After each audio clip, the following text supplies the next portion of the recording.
Okay, नमस्ते, welcome back.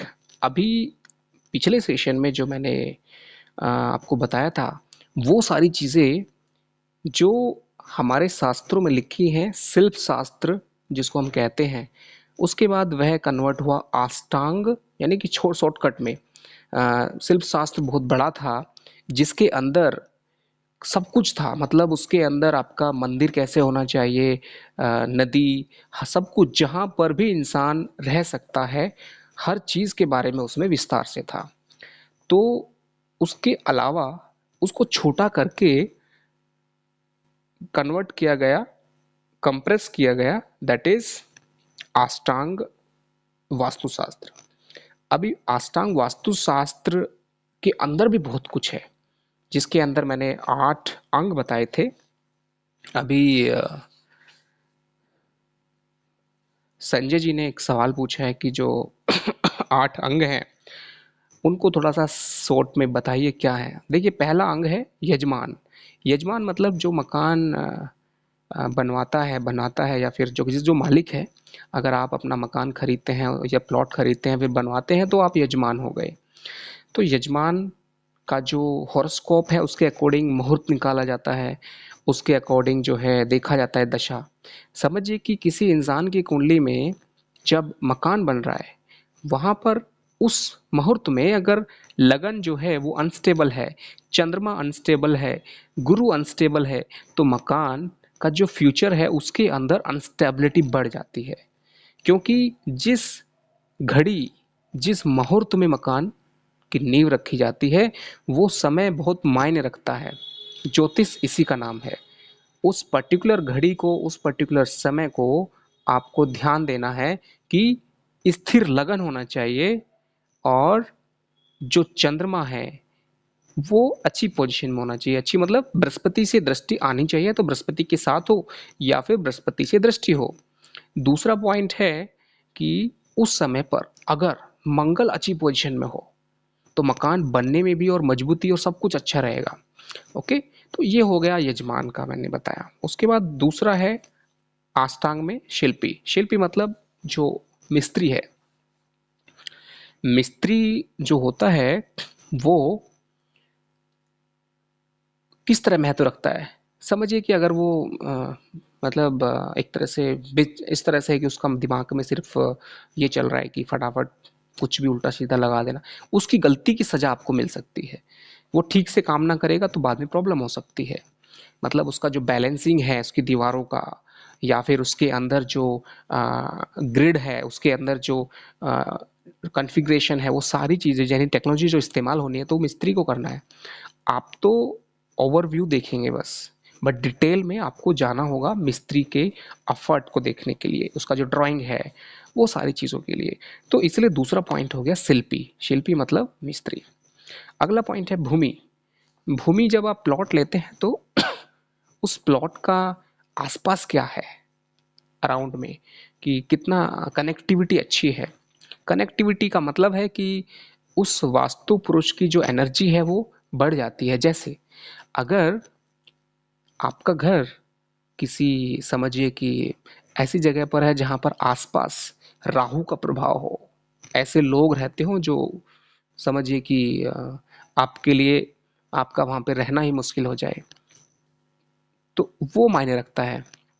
उसके अलावा नेक्स्ट पॉइंट आता है, हाँ मीन्स आपका जो प्लॉट है उसका एरिया अच्छा होना चाहिए। ओके, तो ये आपने समझ लिया है।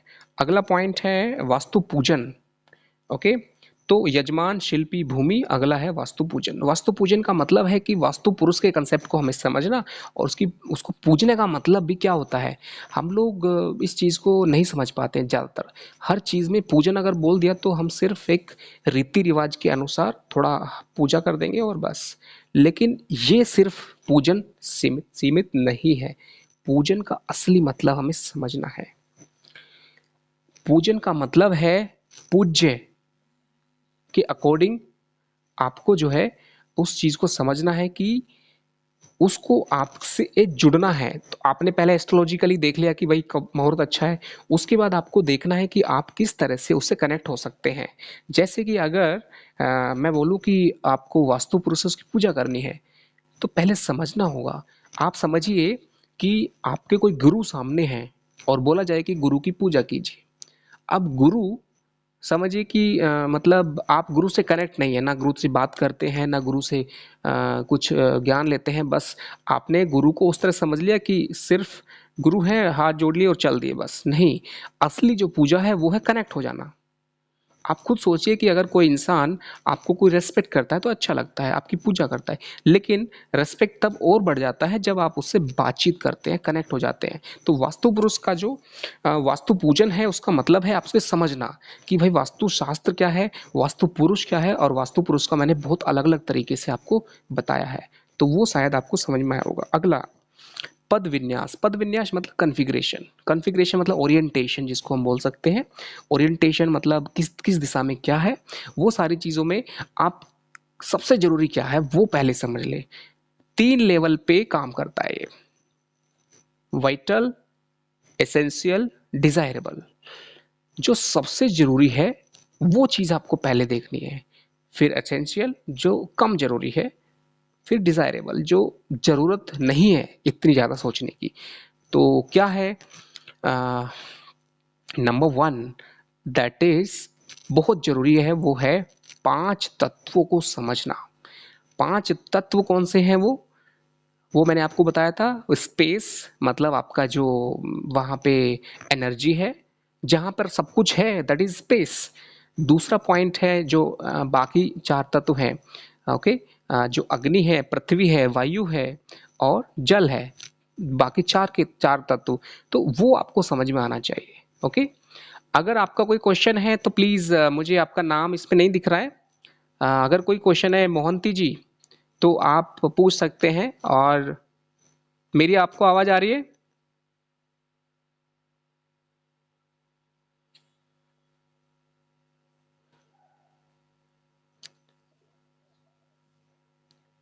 यस प्लीज एंजल जी, नमस्कार।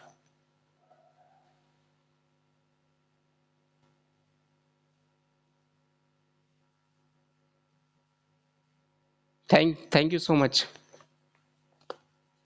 जी।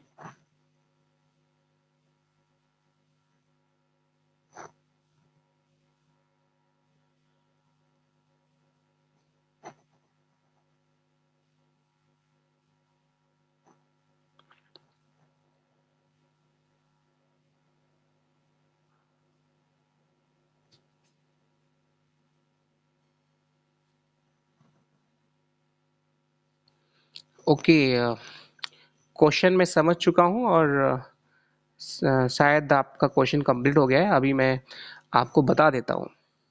चौथे भाव में राहु है और दक्षिण की तरफ साउथ ईस्ट और साउथ समथिंग कुछ बोला है। देखिए क्या होता है कि दो चीजें हैं। चौथे घर में अगर बहुत ही ऑस्पिशियस प्लैनेट बनकर राहु बैठे, जैसे त्रिकोणेश केंद्र और त्रिकोण का मालिक मंगल या शनि बन जाए और उसके साथ राहु बैठ जाए तो कोई प्रॉब्लम नहीं होगा।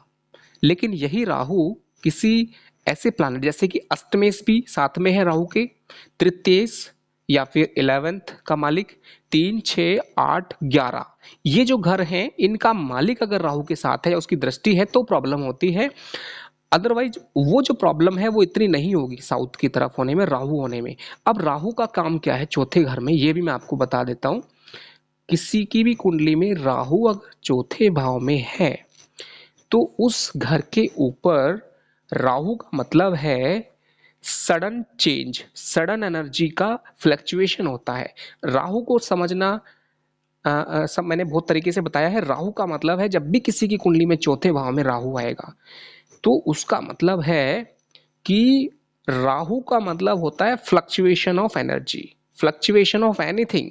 उस घर के अंदर अगर समझिए कि किसी भी टाइप का कोई बड़ा इवेंट होता है, कुछ भी शुभ टाइम आता है, अच्छी चीजें का, जैसे कि शादी का टाइम है या कुछ भी है, ओके, उस टाइम पर राहु सेंसिटिव हो जाता है। इसलिए राहु के साथ अच्छा ग्रह बैठेगा तो वो कंट्रोल कर लेता है प्रॉब्लम को। ये एक मेन होता है राहु का। अगर चौथे भाव में केतु बैठ जाए किसी का तो क्या होता है, उस इंसान का घर ज्यादातर एक संकरी गली के एंड में होता है। संकरी गली मतलब समझिए कि एक गली में घुसे और वो थ्रू एंड थ्रू नहीं है, लास्ट में घर जो होगा वो केतु की वजह से होता है, संकरी गली के एंड पे। ओके। दूसरा, केतु की वजह से वहां पर ब्लॉकेज हो सकता है। राहु भी क्या करता है कि इम्बैलेंस क्रिएट करता है घर के अंदर। किसी की भी कुंडली में चौथे भाव में राहु है तो एक जगह पर बहुत अच्छा वेंटिलेशन होगा और दूसरी जगह पर कम होगा एकदम से। कहीं ना कहीं जिन लोगों के चौथे भाव में राहु है, अपने आप ही उनको किस्मत से, अगर राहु अच्छा है तो बाकी चीजें बैलेंस हो जाएंगी, अच्छा नहीं है तो किस्मत से ऐसे लोगों को ऐसा घर मिलता है जिसके अंदर यूनिफॉर्मिटी नहीं होती, बैलेंसिंग नहीं होता किसी भी रूप में। जैसे कि प्रकाश, एक जगह पर बहुत प्रकाश है, एक रूम में हमेशा अंधेरा ही रहता है, लाइट लगाने की कोशिश की तो भी हमेशा जो है किसी वजह से ठीक से वहां पे लाइट नहीं है। वेंटिलेशन एक जगह पर बहुत अच्छा है, एक पर नहीं है। राहु का मतलब है जहां पर राहु आ गया कुंडली में वो पोलैरिटी क्लियर कर देता है। पोलैरिटी का मतलब कि वहां पर दो एक्सिस क्रिएट कर देता है। तो समझिए कि ये क्वेश्चन मेरा पूरा कर दिया मैंने। वैसे बहुत सारी चीजें और भी होती है, कोई लिमिट नहीं है, मैं बताता चला जाऊंगा।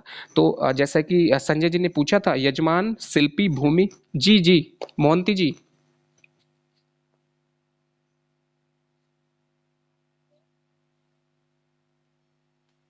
जी नमस्कार।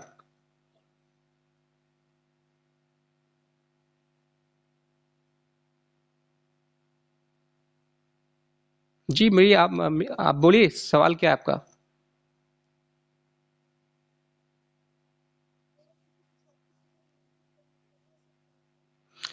देखिए, हाँ मैं बता देता हूँ आपको। आजकल शहरों में, पहले जमाने में क्या होता था कि मंदिर आ, एक मतलब गांव की एक दिशा होती थी, और गांव से बाहर, फिर गांव के अंदर आया, फिर अभी क्या हुआ कि घर में आया। अभी क्या हुआ कि लोग शहरों में रहते हैं और कैसे भी करके वो धीरे धीरे, तो इसे बोलते हैं काल परिस्थिति। तो दोष किसी को बोलते हैं? जब हम किसी चीज के साथ जुड़ जाए। अब मंदिर क्या है, वो हमारी जो है, समझिए कि हम बहुत सम्मान से उसको रेस्पेक्ट करते हैं, और लगातार जब हम पूजा करते हैं तो वो प्राण प्रतिष्ठा हो जाती है मंदिर की। और प्राण प्रतिष्ठा का मतलब क्या है कि भाई वो जो है एक मूर्त स्वरूप बन जाता है, हमारे दिल की परेशानी समझने लगता है, और हम उस चीज को अच्छे से कनेक्ट होकर हमें मदद होती है। लेकिन वही चीज के आसपास अगर निगेटिव एनर्जी आ जाए, अगर छत पर सफाई है, सब कुछ अच्छा है, लेकिन छत पर भी ईशान्य कोण होना चाहिए, और कोशिश करें कि मंदिर का जो फेस है वो ऐसे हो, दक्षिण की तरफ ना हो, और जब भी आप पूजा करें तो आपका मुंह दक्षिण का ना हो। दो चीजों का ध्यान रखें। मंदिर का फेस हमेशा पूर्व दिशा की तरफ होना चाहिए, ईशान्य कोण हो जब से अच्छा है, आसपास सफाई हो सबसे अच्छा है, आसपास कोई ज्यादा निगेटिव एनर्जी ना हो वो अच्छा है। ठीक है, तो कोई प्रॉब्लम नहीं है। जी।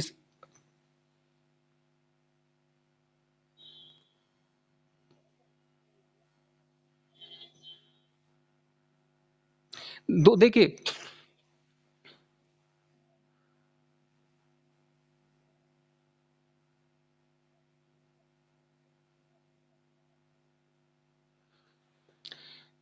देखिए जो हमारे मंदिर, ज्यादातर आपने देखा होगा मंदिर, आप बताइए किधर की तरफ को फेस करके बने हैं ज्यादातर?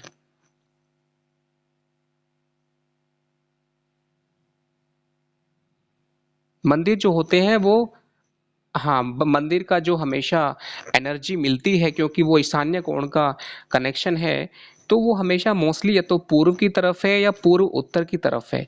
तो अभी हमारा जो है पूजा के टाइम पे, हमारा सिर्फ दक्षिण की तरफ को फेस नहीं होना चाहिए, बाकी किधर भी हो सकता है। उसमें हमारा फेस इतना इंपॉर्टेंट नहीं, हमारा फेस है कि हम दक्षिण को ना करें, बाकी सारे एंगल ठीक है।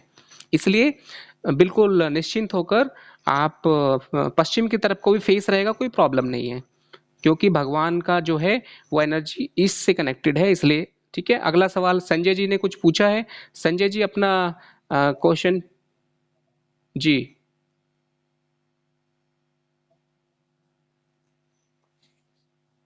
जी।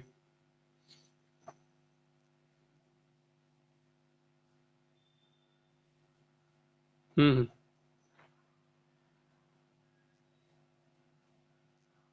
हम्म।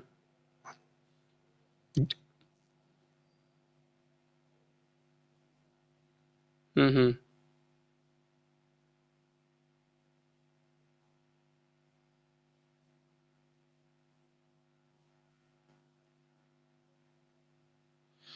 देखिए, मतलब घर के सेंटर में अगर कबाड़ रखेंगे तो देखिए सीधी सी बात है, ये कुछ चीजें ऐसी होती है कॉमन सेंस की, ठीक है।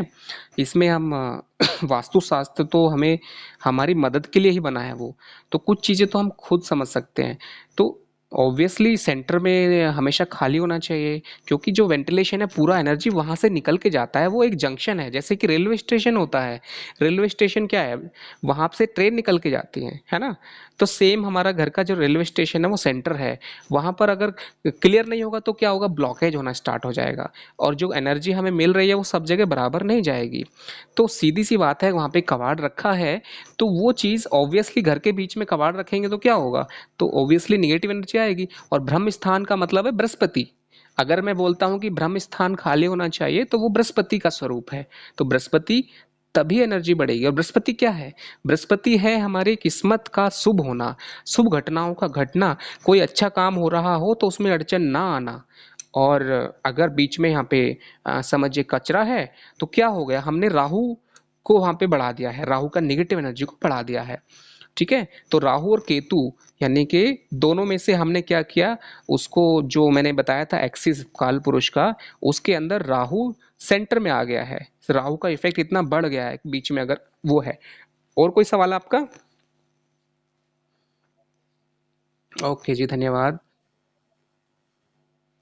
बहुत सारी रेमेडीज हैं राहु के ऊपर, आई थिंक मैंने 14 आर्टिकल लिखे हैं। मैं आपको अभी बता दूं रेमेडीज। Yes surely. देखिए, फर्स्ट ऑफ ऑल राहु की मैं आपको शॉर्टकट में बता देता हूँ रेमेडीज। नंबर वन, जो हमारे जैसे कि बृहस्पति मतलब देवताओं का देव गुरु हो गया, राहु का जो असर है वो नेगेटिव साइड में है। तो सीधे सीधे जितनी भी राहु की चीजें हैं आप उनको समझ ले और उनको अवॉइड करना शुरू कर दें। जैसे कि तामसिक चीजें जितनी भी हैं वो राहु की होती हैं। राहु का मतलब है कि समझिए कि जो आपका सडनली लाइफ में कुछ भी चेंज आता है, वो राहु की वजह से आता है। अगर वो पॉजिटिव चेंज है तो इसका मतलब राहु उस टाइम पे आपका अच्छा चल रहा है। तो रेमेडीज की हम सीधे सीधे बात करते हैं।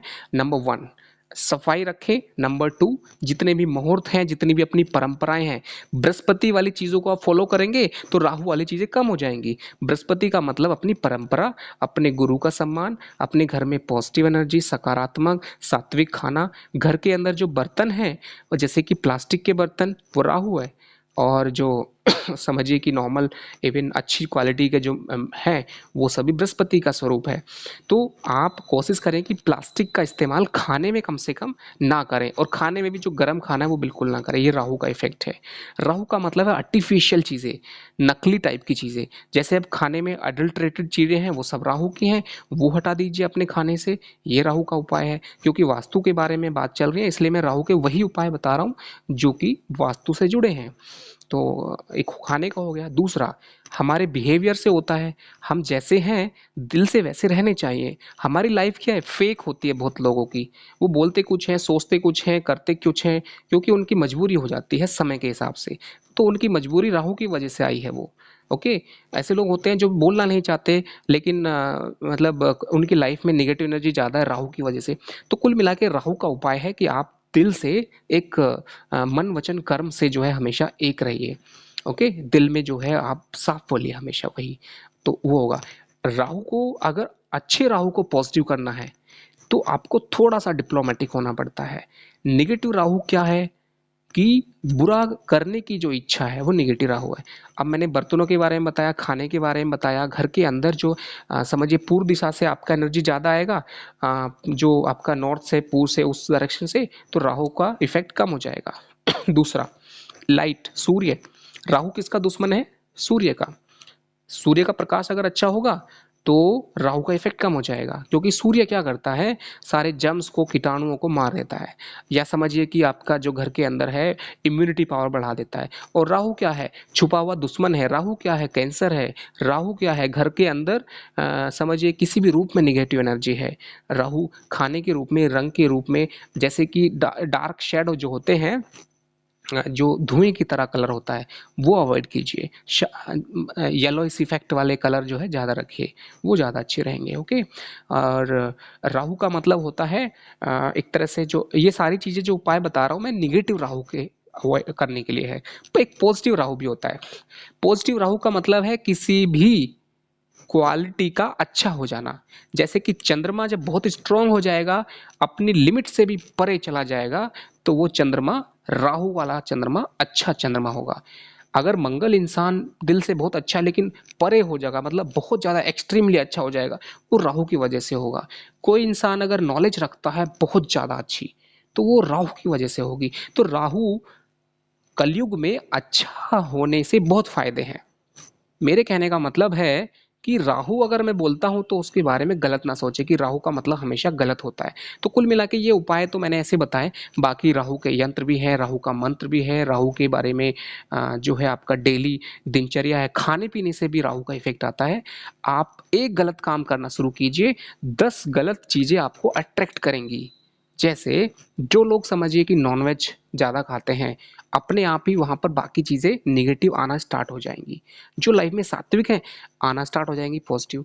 जो लोग समझिए कि जो वास्तु पुरुष का टाइमिंग है सोना, मैंने 12 बजे के बाद भी जगते हैं, किसी भी मजबूरी में जग सकते हैं, वो जॉब की रिक्वायरमेंट हो सकती है उनकी, उनको, तो वो राहु को क्रिएट कर देता है वहाँ पे। तो कुल मिला के अवॉइड करें ऐसी चीज़ें जहाँ पर हमारा दिनचर्या में प्रॉब्लम हो, हमारे खाने में, हमारे घर के अंदर, वो सारी चीज़ें। ठीक है, तो ऐसे बहुत सारी चीज़ें हैं। लोलाक्षी बंगारा जी ने पूछा है, विल यू प्लीज गिव मंत्र फॉर राहु। ठीक है, राहु के 3 तरह के मंत्र हैं। ओके। पहला मंत्र है बीज मंत्र, दूसरा मंत्र है गायत्री का राहु मंत्र, और तीसरा है सात्विक मंत्र। ओके। अभी ओम श्री राहुवे में नमः जो है वो सिंपल मंत्र है, लेकिन हमारा एक मंत्र होता है जो बीज मंत्र होता है, उसका प्रोनाउंसिएशन सब नहीं कर पाते। अगर प्रोनाउंसिएशन ठीक नहीं कर पाते, इसलिए उसमें प्रॉब्लम होती है। तो सिंपल वाले मंत्र को ही पकड़ना चाहिए, क्योंकि मंत्र भी 3 लेवल के हैं। तंत्रिक लेवल यानी जिसको बीज मंत्र बोलते हैं, बीज मंत्र वही करें जिनका प्रोनाउंसिएशन बहुत अच्छा हो। ओके। और बाकी जो है ओम श्री राहुवे नमः इज द बेस्ट, आप वो कर सकते हैं। और साथ में आप चाहे तो राहु के लिए आप कोशिश करें कि जो पॉजिटिव है गुरु, अगर गुरु अच्छा है, क्योंकि वास्तुशास्त्र में गुरु के अपोजिट में राहु है, आप गुरु को फॉलो करें। और गुरु का मतलब क्या है, आपके घर के बड़े लोग गुरु हो सकते हैं, आपकी परंपराएं भी आपकी गुरु होती हैं। आप परंपरा को फॉलो कीजिए, आपका गुरु अच्छा होगा, राहु कमजोर होगा।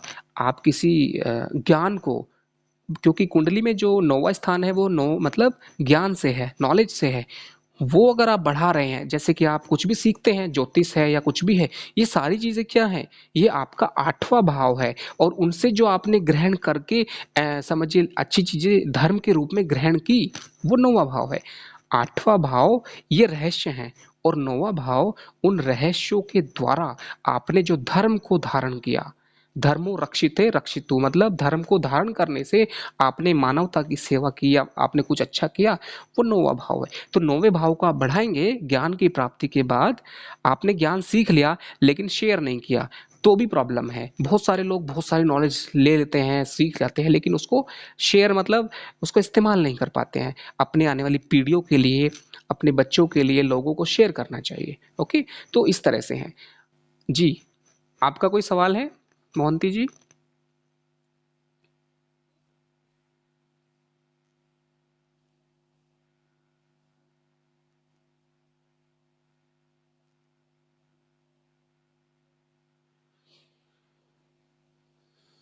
देखिए, हाँ बिल्कुल बिल्कुल।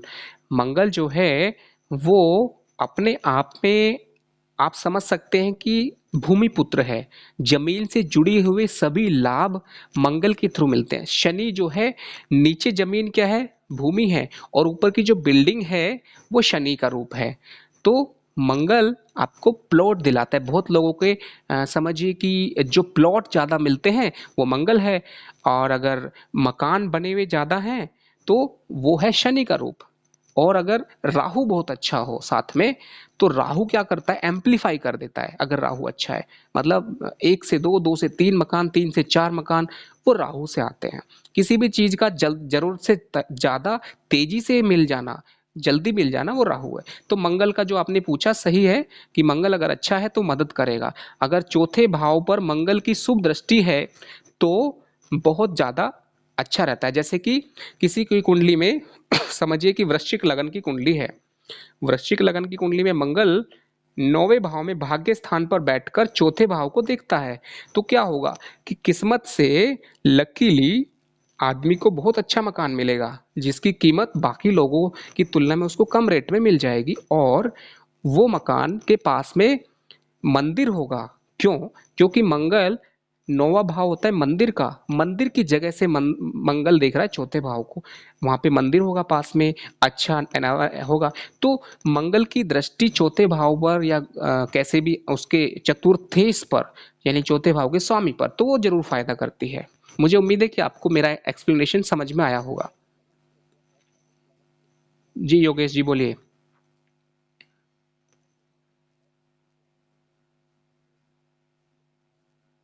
जी।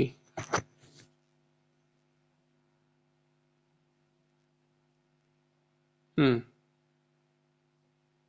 चौथे भाव में अगर शनि अगर वृश्चिक में ही है तो वो तो अपने घर का है, तो अच्छा होगा। ठीक है। अगर ठीक।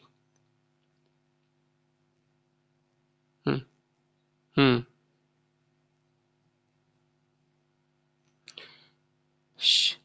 हाँ देखिए, अगर आप वास्तु के अकॉर्डिंग पूछते हैं सीधे सीधे, तो मंगल की जो दृष्टि होती है चौथे भाव पर, वो एक प्रोटेक्शन का काम करेगी, क्योंकि लग्नेश की दृष्टि एक प्रोटेक्शन का काम करती है। उसी तरह से जैसे कि घर का मालिक अपने घर में हमेशा उसकी रखवाली करता है। अभी आपने बोला शनि, शनि का मतलब है तृतीयेश, चौथे भाव में आ जाना। तो तीसरे अभी, हाँ, अपनी राशि में है, तो ये चीज जरूर इंसान को प्रॉपर्टी वाइज फायदा करेगी, इसमें कोई डाउट नहीं है। लेकिन ये शनि के साथ में अगर कुछ भी अनस्टेबिलिटी आती है, जैसे कि उसका नक्षत्र अगर अष्टमेश का है, शनि जहाँ पे बैठा है, अगर वो अष्टमेश के नक्षत्र में बैठा है, तो क्या होगा, सडनली प्रॉब्लम आ सकती है। अगर वो किसी और अच्छे नक्षत्र में है तो कोई प्रॉब्लम नहीं है। वो शनि अगर अपने घर का है, चौथे भाव में है, कोई प्रॉब्लम नहीं है। शनि, मंगल।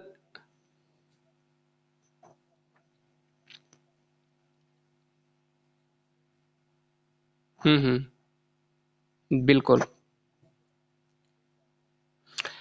वो वास्तु के अकॉर्डिंग एक पॉजिटिव कॉम्बिनेशन है लग्नेश का चौथे भाव को देखना। शनि का वहां पर होना, उसके दो फल मिलेंगे शनि के। जैसे पहला फल होता है शनि की नेचुरल प्रकृति क्या है, पापी प्रकृति है। मतलब इंसान जब घर में आएगा तो उसके अंदर एक सेटिस्फेक्शन नहीं होगा। अगर उसकी, जिसकी कुंडली में भी शनि है चौथे भाव में, उसके मन में ना घर में आते ही एक निगेटिव फीलिंग आएगी। उसको लगेगा कि मतलब कुछ ना कुछ कमी महसूस करेगा। ठीक है, क्योंकि लगन, वो शनि चौथे मतलब लगन को देखेगा 10वीं दृष्टि से।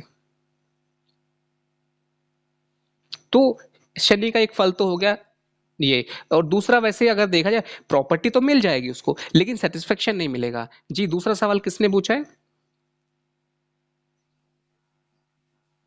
जी। जी।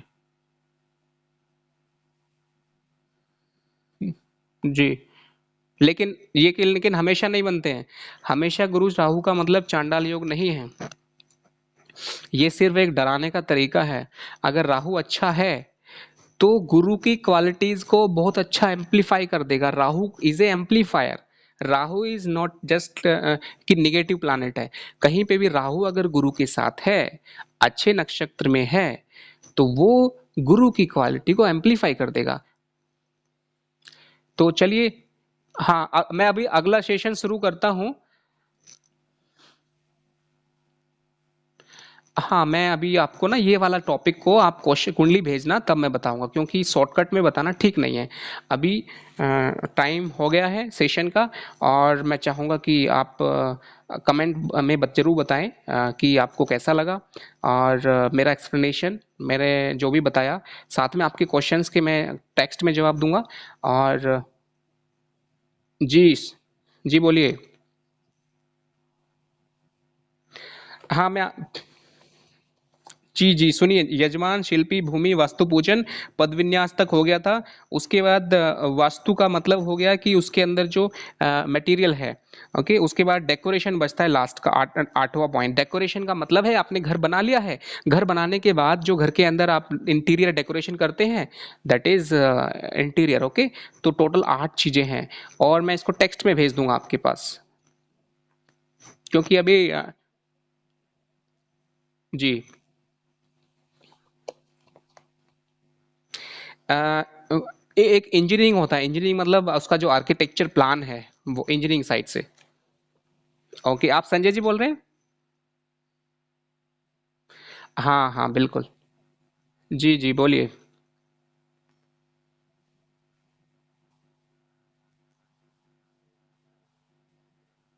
जी,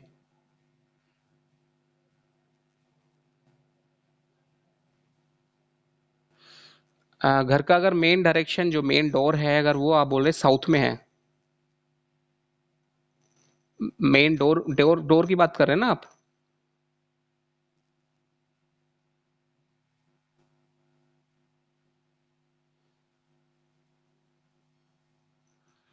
नहीं नहीं नहीं, घर के अंदर जो ग्रह होते हैं वो हमेशा नॉर्मल डायरेक्शन जो होती है, नेचुरल वही रहेगी। आपका दरवाजा किधर भी जा सकता है, लेकिन जो मंगल का प्रभाव है वो हमेशा साउथ में ही रहेगा, ईस्ट में सूर्य का ही रहेगा, वो चेंज नहीं होगा।